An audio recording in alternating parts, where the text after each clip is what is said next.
Welcome back to another video, Buzzer Beater Sports, everybody. I'm Joe. Derek Lewis, the Black Beast. He's back. The KO month. That was short-lived. He ends up getting subbed by Sergey Spivac at 3:05 of round one with an arm triangle. Other than what Dana White said about him loving him and him not going anywhere, he's done. He's going to get the bottom of the barrel now. He's not the same Derek Lewis. He came out swinging, missed all of them. Spivac hit a beautiful hip toss, and he never looked back. Absolutely throwing Lewis around like a seal he caught for lunch. Spivac gets the arm triangle in. Lewis almost immediately taps. He can't wrestle. He just can't wrestle. I was naive. I tossed up a Hail Mary. This man has the most KOs in UFC history at 13. If I wasn't picking with my heart, I'd definitely have went Spivac by at least finish, if not sub. I didn't see him really knocking out Lewis nor going the distance, so how else? Lewis gets in his own head. He said it himself in his pre-fight interview. You know, it played a role longer than we realized. Spivac is a legit polar bear. It's his third straight finish. He lost to number 9, Marcin Tybura, by decision. He subbed number 5, Tai Tuivasa. He lost to number 4, Tom Aspinall, by KO. I'd say maybe now number 3, Sergey Pavlovich, or number 2, Curtis Blades, I believe. Lewis was 6. He beat 9, Marcin Tybura, also by KO. He beat Volkov by KO. He beat Blades by KO. He lost to Tai Tuivasa by KO. He lost to Pavlovich by KO. And he lost to Spivac by sub, most recently, who's number 10. For Lewis, maybe Rosenstruck next. He's number 8. He's coming off a KO win of Chris Daukaus. You know, that could be a nice show. They're both power punchers. That could definitely be a show right there. On to the rest of the card. UFC Fight Night. Adam Fugit, he TKO'd Yosaku Kushida via elbow strikes in round 1 at 4:36. They were both throwing bombs. The takedowns from Fugit were just too much. He took a shin to the chin early, but he ate it for breakfast, lunch, and dinner. It was nasty. He improves to 9-3. Kinoshita falls to 6-2. Second fight, Kyle Nelson, Do Ho Choi. Round 1, Nelson, early takedown. Do Ho Choi gave up his back and nearly gave up a rear naked choke. He slipped out, put Kyle Nelson in a crucifix, and finished the round on top.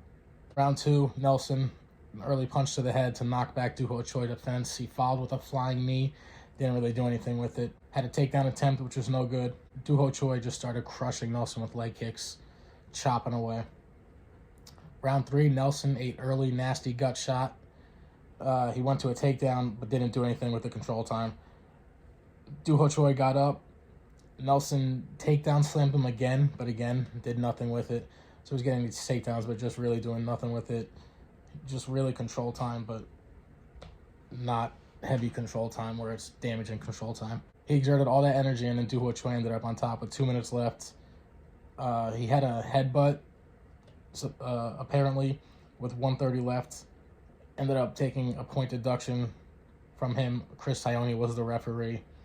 It resumed. Each took a bow and touched gloves. Do Ho Choi, nasty leg kick once again. Nelson had a takedown attempt.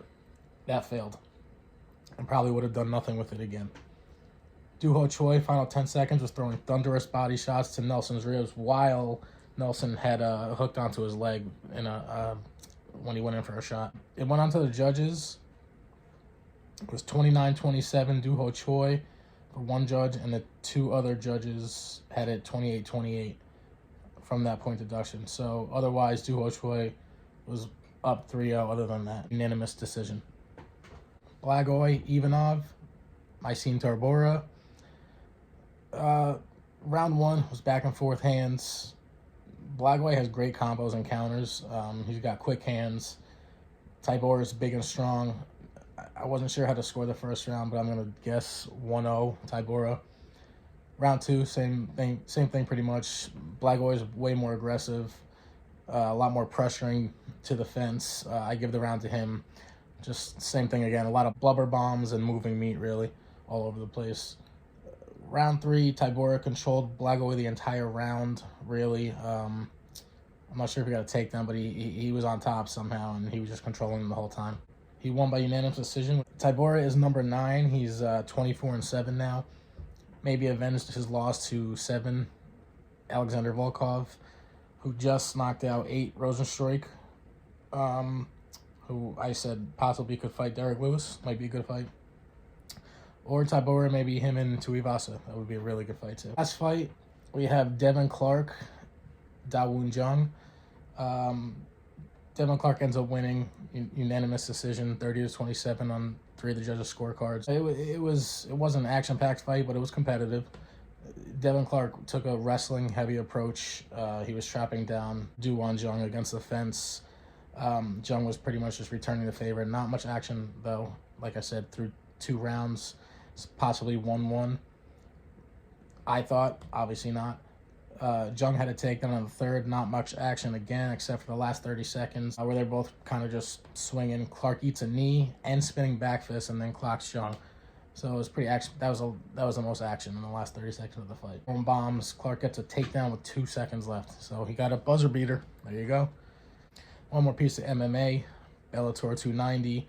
We had the current heavyweight champ, Ryan Bader, who's now 31-7, defending his belt for the 4th time against the legend Fedor Emelianenko. It was his retirement fight. Bader sent him off in retirement with an unfortunate TKO at 2:30 of the very first round. So both times they fought, he got knocked out in the first round. Bader's an animal, so what can you say? It was a bit of back and forth exchange at first. You know, Fedor was throwing some over right hands, power right hands. He was looking for that KO early. Bader was throwing some jabs. You know, eventually after a little tussle, Fedor took a big left swing at Bader, who dodged it and then clipped Fedor right behind the ear. It sent Fedor right to the canvas. He just crumbled right away. His knees bent right away. He fell. Bader took control of the fight from there. While on top, eventually led to another ground and pound stoppage by referee Herb Dean. The 46-year-old Russian Emelianenko goes out with a 40-7 record. He's a pride fighting champ, world sambo champ, Russian judo national champ, and the last emperor will go down as one of the greatest to ever do it. Everybody, that's my video for today.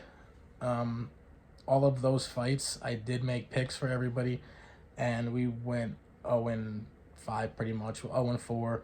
The Tybura and Blagoy fight was over 1.5 rounds that easily hit, but that was nothing.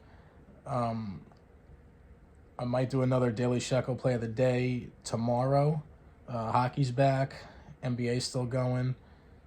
Thanks for coming. Appreciate you watching again. Joe, Buzzer Beater Sports. Look for the next one. Like, subscribe, comment. Let's chat. Come back for the next one. UFC is coming up soon. Makachev and Volkanovski. Crazy. See ya.